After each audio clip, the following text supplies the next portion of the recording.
Hello students, आप सबको अपने चैनल में स्वागत करती हूँ। आज का ये वीडियो क्लास 10th का साइंस ऑब्जेक्टिव क्वेश्चन आंसर जो chapter wise and topic wise जो हम सीरीज चला रहे थे, यानी कि बायोलॉजी से शुरू किए थे। तो पार्ट 4 तक हम बायोलॉजी क्वेश्चन चैप्टर 1 जैव प्रक्रम से शुरू किए थे। ठीक है ना। तो ऑब्जेक्टिव क्वेश्चन एंड आंसर जो देखेंगे चैप्टर वाइज, इस चैप्टर वाइज में हम बायोलॉजी शुरू किए थे, जो कि है ना जैव प्रक्रम पढ़ रहे थे हम लोग। ठीक है ना। तो जैव प्रक्रम का हम लोग पार्ट 4 तक ये क्वेश्चन नंबर 126 तक देख चुके थे। ठीक है ना। आज हम 100 पार्ट 5 है ये, 127 से ये लास्ट क्वेश्चन 168 तक देखेंगे। ठीक है ना। उसी के साथ ये चैप्टर 1 यानी कि जैव प्रक्रम समाप्त हो जाएगा।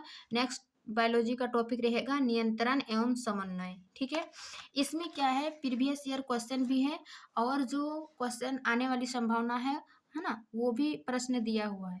तो एक प्रश्न को हम डिटेल एक्सप्लेन करते हैं, ताकि जो है आप एक प्रश्न के साथ आप 4 ऑप्शन आपको, यानी कि एक प्रश्न में 4 आंसर मिल जाएगा, 5 आंसर मिल जाएगा। तो आप लोग यदि आप थ्योरी इसका देख चुके हैं तो आप लोग ऑब्जेक्टिव ज़रूर बनाइए, क्योंकि आपका जो है 40 नंबर का ऑब्जेक्टिव रहता है। ठीक है। या फिर आप क्लास 10th में है, या फिर आप एनसीईआरटी का मतलब साइंस पढ़ना चाह रहे हैं किसी भी एग्ज़ाम के लिए, तो ये आपके लिए काफ़ी हेल्पफुल रहेगा। ठीक है। तो चलिए बिना देरी के शुरू करते हैं आज की क्लास। 127 नंबर क्या है कि रक्त यानी कि रुधिर क्या है, एक संयोजी ऊतक है, कोशिका है, पदार्थ है, इनमें से कोई नहीं। ठीक है ना। तो रक्त जो है ये एक संयोजी ऊतक है, संयोजी तरल ऊतक, यानी कि रक्त जो है एक तरल है ना, तरल ऊतक है, पदार्थ नहीं होगा, क्योंकि ये पदार्थ क्या है, केमिस्ट्री से संबंधित है ना। जो स्थान घेरता है, जिसका भार होता है, उसको पदार्थ बोलते हैं। कोशिका जो हमारे शरीर की संरचनात्मक एवं क्रियात्मक इकाई है। ठीक है ना। तो इसका सीधा आंसर हो जाएगा 27 का एक, कि रक्त जो है वो एक संयोजी तरल ऊतक है। ठीक है। फिर प्रश्न नंबर 128 कि डायलिसिस मशीन द्वारा रक्त का शुद्धिकरण की प्रक्रिया कहलाती है, यानी कि डायलिसिस मशीन द्वारा रक्त का शुद्धिकरण की प्रक्रिया क्या कहलाती है। तो इसका सही आंसर हो जाएगा 128 का डी।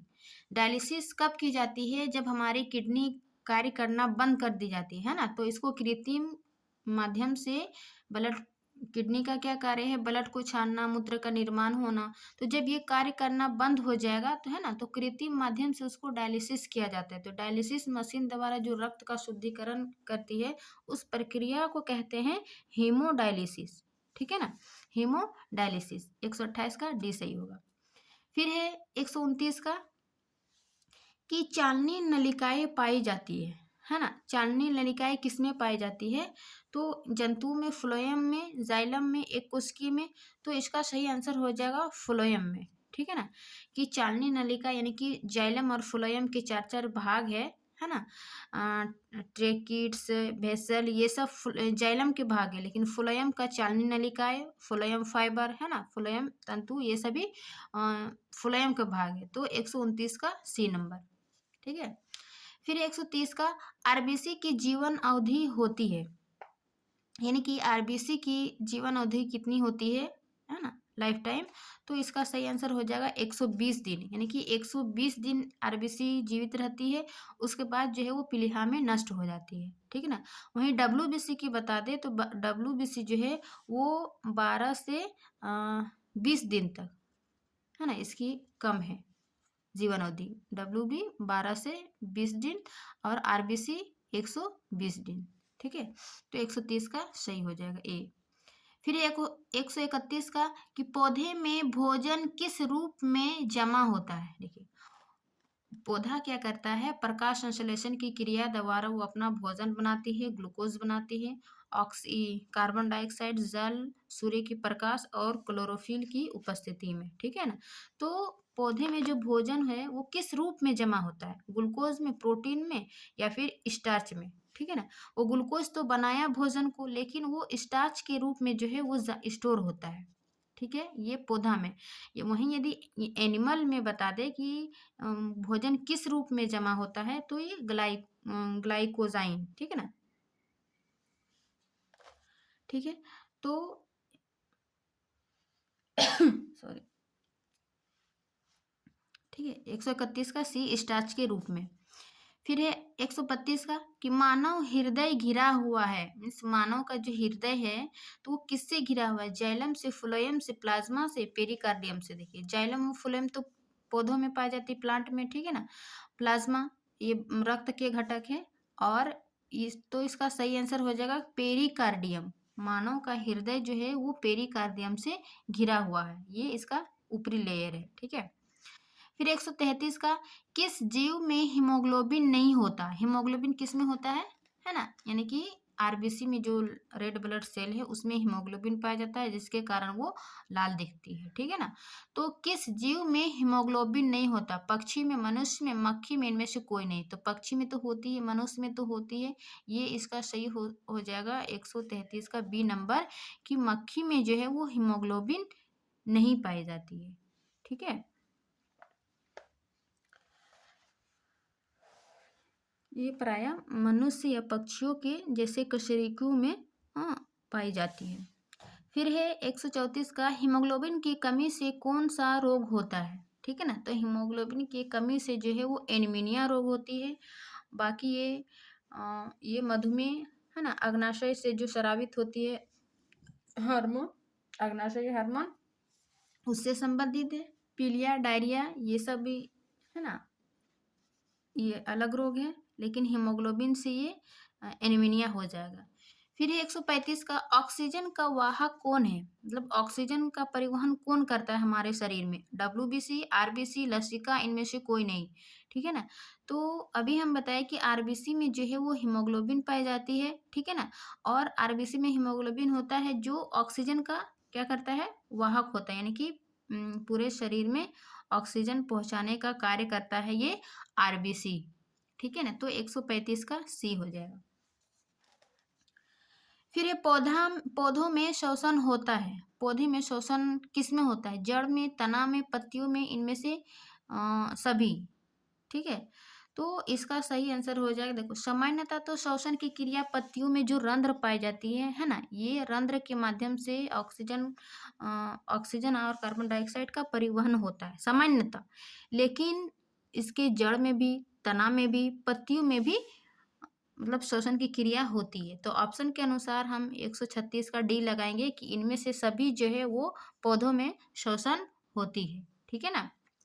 फिर है 137 का कि कौन सी बीमारी श्वसन तंत्र से संबंधित है, यानी कि श्वसन से संबंधित कौन सी बीमारी संबंधित है? तो इसका सही आंसर हो जाएगा निमोनिया, क्योंकि डायरिया जो नहीं है, डायरिया जो भी नहीं है, मलेरिया प्रोटोजोआ है, मधुमेह जो अग्नाशय है ना हार्मोन से है। तो निमोनिया क्या है? ये एक संक्रामक रोग है ना, जो एक या दो मतलब दोनों फेफड़ों में वायु के थैलियों में सूजन पैदा करता है ना, जो श्वसन प्रणाली का एक हिस्सा है निमोनिया। तो है ना, ये छोटे बच्चों में अधिकतर देखा जाता है ना निमोनिया। तो ये कौन सी बीमारी श्वसन तंत्र से संबंधित है? 137 का बी की निमोनिया। फिर 138 का कि मनुष्य के श्वेत रक्त कोशिकाओं की जीवन अवधि कितनी है, यानी कि डब्ल्यूबीसी। अभी हम ऊपर देखिए आरबीसी का 120 दिन, डब्ल्यूबीसी का क्या बताए थे कि 12 से 120 दिन जो है उसका जीवन अवधि है, ठीक है ना। उसके बाद ये सभी पीलिया में नष्ट हो जाती है, डब्ल्यूबीसी और आरबीसी। फिर निम्नलिखित में कौन सा संवहन ऊतक है? संवहन ऊतक कौन होती है? जो कि प्लांट में है ना परिवहन का कार्य करती है, जैसे कि जाइलम और फ्लोएम। इन ऊतक को क्या कहते हैं? संवहन ऊतक। तो क्या हो जाएगा? जाइलम और फ्लोएम, यानी कि बी और सी, है ना। ऑप्शन के अनुसार ये इसका डी सही आंसर हो जाएगा, ठीक है। फिर 140 का कि प्रोटोजोआ उत्सर्जी पदार्थों का निष्कासन कैसे करता है? प्रोटोजोआ उत्सर्जी पदार्थों का, जिस प्रकार हम मनुष्य या फिर जीव जंतु उत्सर्जी पदार्थ का निष्कासन कैसे करते हैं, है ना, उत्सर्जी अंग से। जैसे किडनी से क्या हो जाएगा? मूत्र है ना विसर्जन होता है, हमारे स्किन से पसीना। तो उसी प्रकार प्रोटोजोआ उत्सर्जी पदार्थों का निष्कासन कैसे करता है? तो इसका सही आंसर हो जाएगा कि विसरण द्वारा, है ना, विसरण के माध्यम से। क्योंकि प्रोटोजोआ जो है वो एक कोशिकीय जीव है, तो ये विसरण के माध्यम से उत्सर्जी पदार्थों का निष्कासन करते हैं, ठीक है। 140 का बी नंबर। फिर 141 का कि मनुष्य के आहार नाल में अवशोषी अंग है। अवशोषी अंग मतलब जो कि एक्स्ट्रा जो हमें अभी यूज नहीं हो रहा है, क्या है? Colon, caecum, rectum, appendix. तो इसका सही आंसर हो जाएगा अपेंडिक्स। देखिए नाम से अपेंडिक्स है ना, तो ये छोटी आंत का ही भाग है जो कि अवशेषी अंग है ना। ये अपेंडिक्स जो है उंगली जैसे संरचना होती है, सॉरी जो बड़ी आंत से जुड़ी होती है अपेंडिक्स, है ना। तो बड़ी आंत भी क्या है? ये आहार नाल का ही भाग है ना, बड़ी आंत छोटी आंत। तो आहार नाल का अवशेषी अंग होगा अपेंडिक्स, जो कि बड़ी आंत से जुड़ी होती है, जबकि ये सभी बड़ी आंत का जो है भाग है, लेकिन अवशेषी अंग नहीं है। अवशेषी अंग ये बी हो जाएगा अपेंडिक्स, ठीक है। फिर 142 का, निम्नलिखित में कौन ट्रिप्सिन एंजाइम का कार्य है? देखिए इसके पिछले वीडियो में भी हम बताए थे ट्रिप्सिन, लाइपेज, पेप्सिन, ये एमाइलेज एंजाइम के बारे में, ठीक है। तो ये ट्रिप्सिन एंजाइम जो है वो क्या करते हैं? प्रोटीन का पाचन करते हैं, ठीक है ना, प्रोटीन का। अब वो भी प्रोटीन का पाचन कहाँ करती है? आंत में, छोटी आंत में, ठीक है ना। जबकि पेप्सिन जो है, इसी में एक पेप्सिन होता है ना। प्रोटीन का पाचन ये ट्रिप्सिन हो जाएगा, और एक पेप्सिन, ठीक है ना। ये पेप्सिन भी जो है वो प्रोटीन का ही पाचन करता है, लेकिन कि प्रोटीन का पाचन पेट में करती है, ठीक है ना। और वसा का पाचन कौन करता है? लाइपेज एंजाइम, है ना, लाइपेज। ये सब ये एंजाइम याद रखेगा, लाइपेज, ट्रिप्सिन, है ना, पेप्सिन। और ये कार्बोहाइड्रेट का पाचन कौन करता है? एमाइलेज, है ना, एमाइलेज एंजाइम, ठीक है ना। तो ये इंपॉर्टेंट है, एंजाइम से संबंधित है कि प्रोटीन का पाचन कौन करता है? वसा का, कार्बोहाइड्रेट का, ठीक। तो 142 का सी हो जाएगा। फिर हम आगे देखते हैं 143 का, मुख गुहा में आहार का कौन सा भाग पाचन होता है? यानी कि मुख गुहा में जब भी हम भोजन करते हैं उसमें कार्बोहाइड्रेट, प्रोटीन, वसा होती है। तो आहार का कौन सा भाग पाचन होता है? प्रोटीन का, वसा का, कार्बोहाइड्रेट का, न्यूक्लिक अम्लत्व का। इसका सही आंसर हो जाएगा कार्बोहाइड्रेट का, है ना। भोजन लेते ही हमें मुख में ही जो एमाइलेज नामक एंजाइम होती है ना, जो कि कार्बोहाइड्रेट का पाचन में सहायक होती है। तो ये मुख से ही शुरू हो जाती है कार्बोहाइड्रेट का पाचन, ठीक है। तो इसका बी सही हो जाएगा। फिर 144 का, कि रक्त में शर्करा का स्तर नियंत्रण करता है। यानी कि रक्त में जो शर्करा का लेवल है उसको कौन कंट्रोल करता है? कौन सा हार्मोन या फिर ग्रंथि? क्या रिलैक्सिन है, प्रोजेस्टेरोन है, एस्ट्रोजन है, इंसुलिन है, ठीक है ना। तो इसका इंसुलिन हो जाएगा, क्योंकि इसी के कमी से जो है वो मधुमेह रोग होता है, इसका लेवल कम या ज़्यादा होने से, ठीक है ना, रक्त में शर्करा का स्तर। तो ये इंसुलिन हार्मोन हो जाएगा, ठीक है। एस्ट्रोजन जो है वो मादा हार्मोन है, प्रोजेस्टेरोन ये भी मादा हार्मोन है ना, रिलैक्सिन, है ना, ये भी हार्मोन ही है, ठीक है ना। फिर 145 का, आहार नाल का सबसे लंबा भाग है। आहार नाल, है ना, में जो है, जैसे छोटी आंत है, बड़ी आंत है, ग्रसनी है, आमाशय है। तो कौन सा सबसे लंबा भाग है? यानी कि लंबाई सबसे अधिक है। बड़ी आंत, छोटी आंत, ये नाम से लग रहा है कि बड़ी आंत होगी, छोटी आंत होगी, लेकिन ये लंबाई जो है वो सबसे अधिक छोटी आंत होती है, क्योंकि ये तो पूरा एकदम इस तरफ टाइप का रहता है ना, पतला है इसका, है ना, पतला और लंबा रहता है। जबकि बड़ी आंत की जो है वो मोटाई अधिक होती है ना, लंबाई कम होती है, ठीक है। तो 145 का सी हो जाएगा, कि छोटी आंत की जो है लंबाई सबसे अधिक होती है, ठीक है। फिर ये 146 का, कि सजीव में पाए जाने वाले जैव प्रक्रम है। मतलब सजीव में जो जैव प्रक्रम है ना, वो क्या क्या आवश्यक है? जैव प्रक्रम मतलब है क्या? जो जो भी जीव है ना, उसको जीवित रहने के लिए जो उसको आवश्यक तत्व है, जैसे श्वसन है, पोषण है, जनन है, उत्सर्जन है, ये सभी क्या हो जाएगा? उसको जीवित रहने के लिए ये आवश्यक है ना, पाए जाने वाले जैव प्रक्रम है। तो इस पोषण भी है, श्वसन भी है, जनन भी है और उत्सर्जन भी है। तो इसका ऑप्शन के अनुसार ये 146 का डी हो जाएगा, कि इनमें से जो है वो सभी श्वसन सजीव के लिए पाए जाने वाले जैव प्रक्रम है, ठीक है। फिर 147 का, क्रमाकुंचन गति पाई जाती है ना। क्रमाकुंचन यानी कि पेरिस्ट क्या बोलता है इसको, पेरिस्टलिसिस, एक तरंग जैसी जो है वो मांसपेशी संकुचन है, जो जो भोजन हम क्या करते हैं, ग्रसनी और पाचन तंत्र के, है ना, संकुचन है, और भोजन पाचन तंत्र के अन्य हिस्सों में के माध्यम से जो है वो आगे बढ़ाती है, यानी कि गला में ये जैसे ये ग्रसनी है, ठीक है ना, जब इसमें भोजन, है ना, भोजन पहुँचती है तो ये ग्रसनी और पाचन तंत्र के अन्य हिस्सों के माध्यम से ये आगे बढ़ाने का कार्य करता है, ये कर्मकुंचन गति, ठीक है ना। तो ये कहाँ पाया जाएगा, इसका सही आंसर हो जाएगा बी नंबर, है ना, कि ग्रसनी में ये कर्मकुंचन गति पाई जाती है, जिस कारण वो भोजन को आगे बढ़ाने में हेल्प करती है, ठीक है। फिर 148 का, क्लोरोफिल वर्णक का रंग होता है। क्लोरोफिल का वर्णक क्या होता है, क्योंकि क्लोरोफिल पत्ती का रंग कैसे होती है, हरा, है ना, उसकी उपस्थिति से प्रकाश संश्लेषण की क्रिया होती है, तो ये एक पिगमेंट है, तो इसका रंग हो जाएगा हरा, ठीक है। 148 का सी नंबर। फिर ये रक्त का कौन सा घटक जो है वह रक्तस्राव को रोकने में मदद करता है। रक्त का कौन सा घटक, क्या लसिका है, प्लाज्मा है, प्लेटलेट्स है, इनमें से कोई नहीं।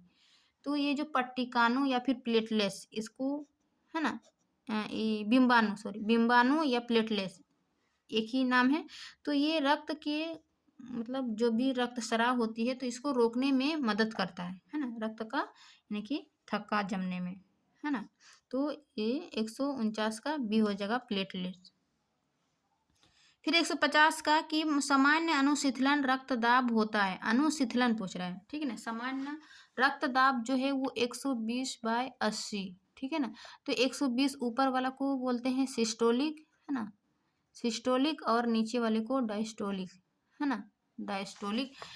डायस्टोलिक को ही बोलते हैं अनुशीतलन। अनुशीतलन यानी कि जब आराम की स्थिति में हृदय कार्य कर रहा होता है तो इसको अनुशीतलन। तो 120/80 यानी कि 80 जो है वो अनुशीतलन हो जाएगा, सामान्य अनुशीतलन रक्तदाब। वहीं पर यहाँ पूछेगा कि सामान्य सिस्टोलिक, है ना, तो इसका सही हो जाएगा 120, लेकिन अनुशीतलन यानी कि डायस्टोलिक बोल रहा है ना, तो 80 mm। फिर 151 का, निम्नलिखित में कौन एक अपघटक है, ठीक है ना। अपघटक यानी कि जो भी मृत सड़े गड़े पदार्थ को, है ना, अपने भोजन पोषण लेने की विधि है ना। तो कौन से अपघटन, ये गोल कृमि तो मृत सड़े गड़े पदार्थ को नहीं लेते, अपघटक नहीं होगा। अमरबेल यानी कि जिसको मशरूम या फिर फंगस बोलते हैं, ठीक है ना। एल्गी, शैवाल भी नहीं, तो इसका सही आंसर हो जाएगा बैक्टीरिया, है ना।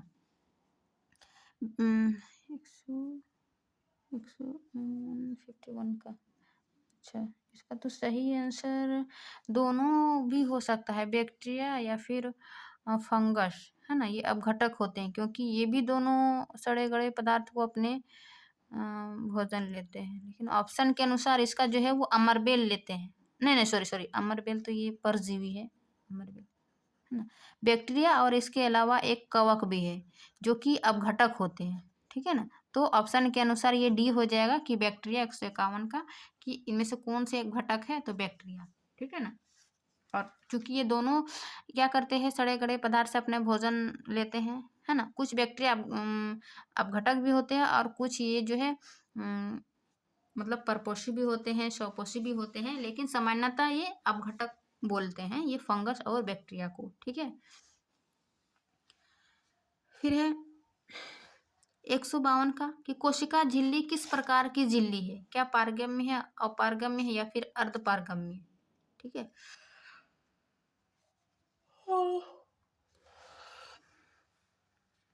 तो इसका सही हो जाएगा 152 का, कि कोशिका झिल्ली किस प्रकार की झिल्ली है, तो ये अर्धपारगम्य झिल्ली होगा, ठीक है ना। अर्धपारगम्य झिल्ली यानी कि जिसको चयनात्मक पारगम्य झिल्ली भी बोलते हैं।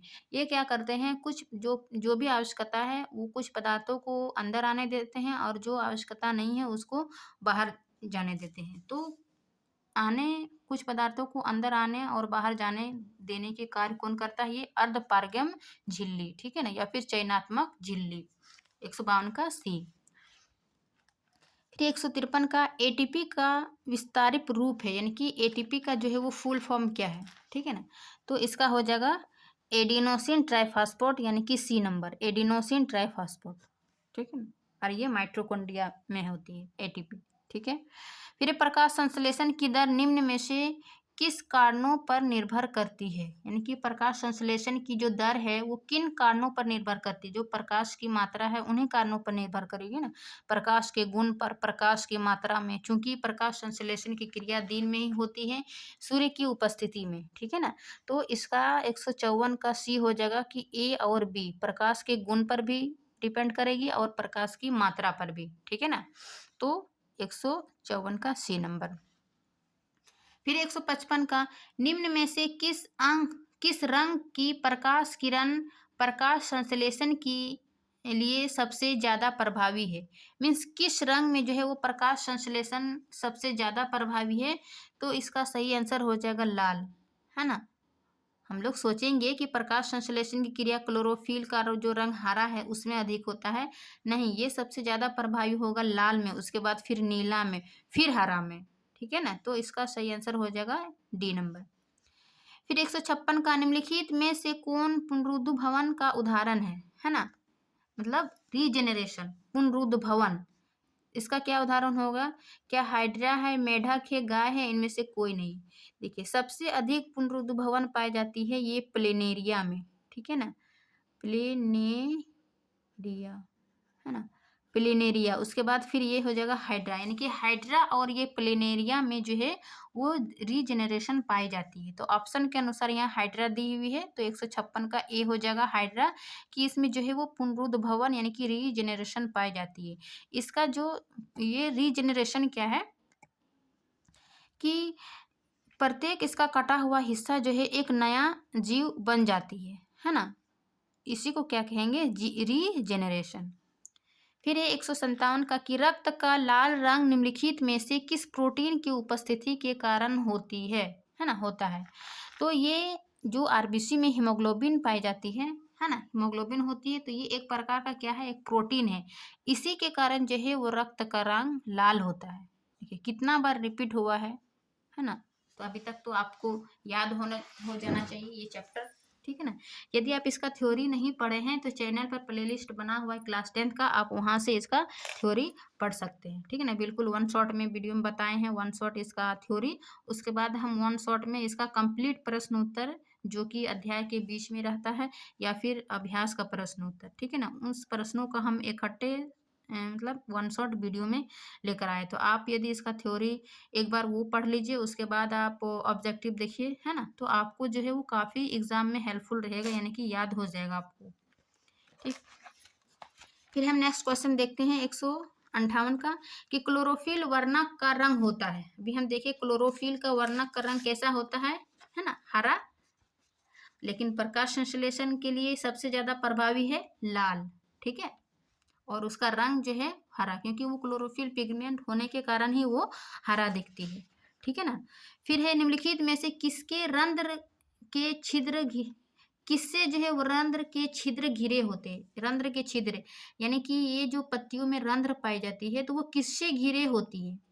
जब तो जब हम स्टोमेटा का स्ट्रक्चर देखते हैं, है ना, तो ये स्टोमाटा हो गया, रंध्र हो गया, तो इसके जो घिरे होते हैं वो गॉड सेल से, है ना, गॉड सेल से। उसके बाद गॉड सेल के बाद ये जो इस प्रकार की सहायक कोशिकाएं होती हैं, यानी कि सब्सिडरी सेल, है ना, सब्सिडरी सेल। तो ये रंध्र के छिद्र से घिरे हुए पूछ रहा है कि रंध्र के छिद्र से घिरे हुए छिद्र पूछ रहा है, तो ये क्या हो जाएगा, गॉड कोशिकाएं, है ना, गॉड सेल से। फिर इसे गॉड सेल को कौन घिरे हुए रहते हैं, ये सब्सिडरी सेल, ठीक है ना। तो ये याद रखिएगा 159 का बी नंबर। फिर 160 का कौन सी गैस श्वसन क्रिया में मुक्त होती है, यानी कि श्वसन क्रिया जब हम ऑक्सीजन लेते हैं तो क्या छोड़ते हैं, कार्बन डाइऑक्साइड। इसका सीधा आंसर हो जाएगा कार्बन डाइऑक्साइड। कि कौन सी गैस श्वसन क्रिया में मुक्त होती है, तो कार्बन डाइऑक्साइड मुक्त होती है, यानी कि रिलीज होती है, ठीक है ना। फिर 161 का कि मूत्र का पीला रंग किस वर्णक के कारण होता है, मूत्र का पीला रंग, है ना। तो इसका सही आंसर हो जाएगा क्या, यूरोक्रोम, है ना, यूरोक्रोम के कारण जो है वो रक्त का पीला रंग होता है, जबकि ये क्रोमोप्लास्ट, क्लोरोप्लास्ट ये हरा, क्रोमोप्लास्ट तो रंगीन, ये ल्यूकोप्लास्ट जो है वो रंगहीन होता है ना, जो प्लांट के लवक भाग होते हैं, ठीक है। फिर है कवक में पोषण की कौन सी विधि है? कवक यानी कि है ना कवक, इसी को गोबर छत्ता, मशरूम ये सभी बोलते हैं। तो इसकी पोषण की कौन सी विधि हो जाएगा? इसका हो जाएगा सेफ्रोफाइटिक यानी कि मृतजीवी। क्यों? क्योंकि ये जो सड़े गले पदार्थ से ये अपने कार्बनिक पदार्थ को है ना सड़े गले पदार्थ से अपना पोषण प्राप्त करते हैं, इसीलिए इसको क्या करते हैं? मृतजीवी। जबकि स्वपोषी जो है वो खुद प्लांट हो जाएगा। ठीक है। फिर 163 का ग्लूकोज के पूर्ण ऑक्सीकरण से क्या मुक्त होता है? यानी कि ग्लूकोज क्या हो जाएगा? ग्लूकोज C6 ग्लूकोज का ये फॉर्मूला हो गया C6H12O6 है ना। जब इसका पूर्ण ऑक्सीजन से मुक्त होती है तो ये क्या रिलीज करती है ना। तो इसका सही आंसर हो जाएगा सिर्फ कार्बन डाइऑक्साइड, सिर्फ जल, सिर्फ ऊर्जा। तो ये इनमें से सभी यानी कार्बन डाइऑक्साइड भी रिलीज होती है, जल भी और ऊर्जा भी है ना। 163 का डी नंबर। फिर 164 का गोबर छत्ता यानी कि वही मशरूम कवक है ना। ये एक प्रकार के गोबर छत्ता जो है वो कवक ही है, इसको मशरूम गोबर छत्ता या फिर एक प्रकार का कवक बोलते हैं। तो कवक है। अभी हम देखें कि कवक में पोषण की कौन सी विधि है ना। मृतजीवी देखें तो गोबर छत्ता क्या है? तो एक मृतजीवी हो जाएगा है ना। क्वेश्चन जो है कैसे मतलब उल्टा के या घुमा के पूछ रहा है, तो आपको एकदम कंसेप्ट क्लियर रखना है। कहीं से भी कैसे भी हमको घुमा के पूछिए तो आंसर तक हम पहुंच जाएंगे, वैसे पढ़ना चाहिए। ठीक है ना। तो तो आप इसका एक बार थ्योरी जरूर पढ़िए या फिर हम जो ऑब्जेक्टिव बता रहे हैं उसका एक्सप्लेनेशन आप जरूर देखिए है ना। तो आपको एक क्वेश्चन के साथ देखिए कई क्वेश्चन जो है आपका हल हो जाएगा। और ये भी 23 में पूछा गया है, तो 26 में भी आने की संभावना बहुत अधिक है। ठीक है। फिर 165 का कि गुर्दे में उत्पादित मूत्र अस्थायी रूप से संग्रहित होता है। यानी कि गुर्दे में उत्पादित मूत्र जो है वो अस्थायी रूप से संग्रहित होता है। यानी कि किडनी जो कि मूत्र को छानने का, रक्त को फिल्टर करने का, ये सभी क्या करता है? उसका कार्य है।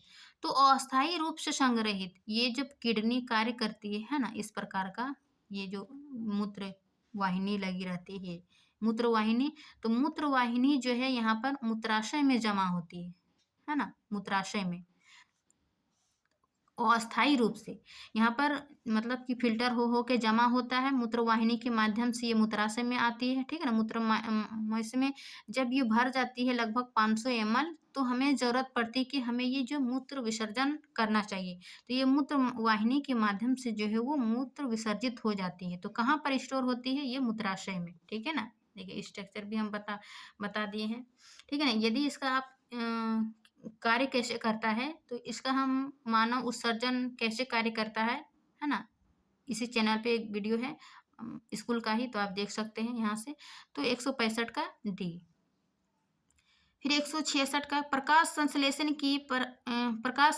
की प्रकाश अभिक्रिया होती है। यानी कि प्रकाश संश्लेषण जो है वो दो मतलब भाग होते हैं, एक लाइट रिएक्शन और एक डार्क रिएक्शन। ठीक है ना।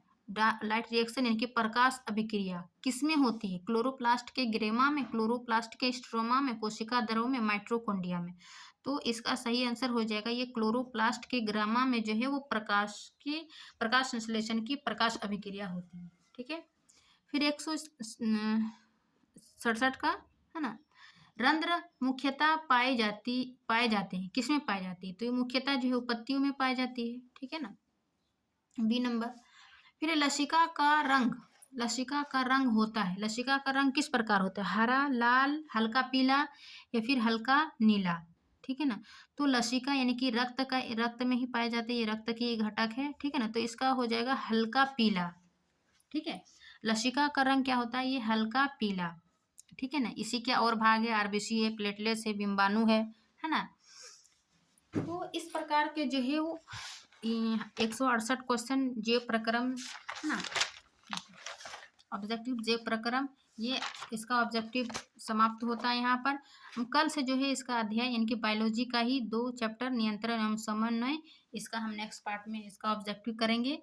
तो आज के लिए इतना ही, यानी कि एक चैप्टर समाप्त होता है। आप लोग इसका पूरा ये पार्ट 5 होगा, इससे पहले पार्ट 4 तक देख लीजिए। ठीक है ना।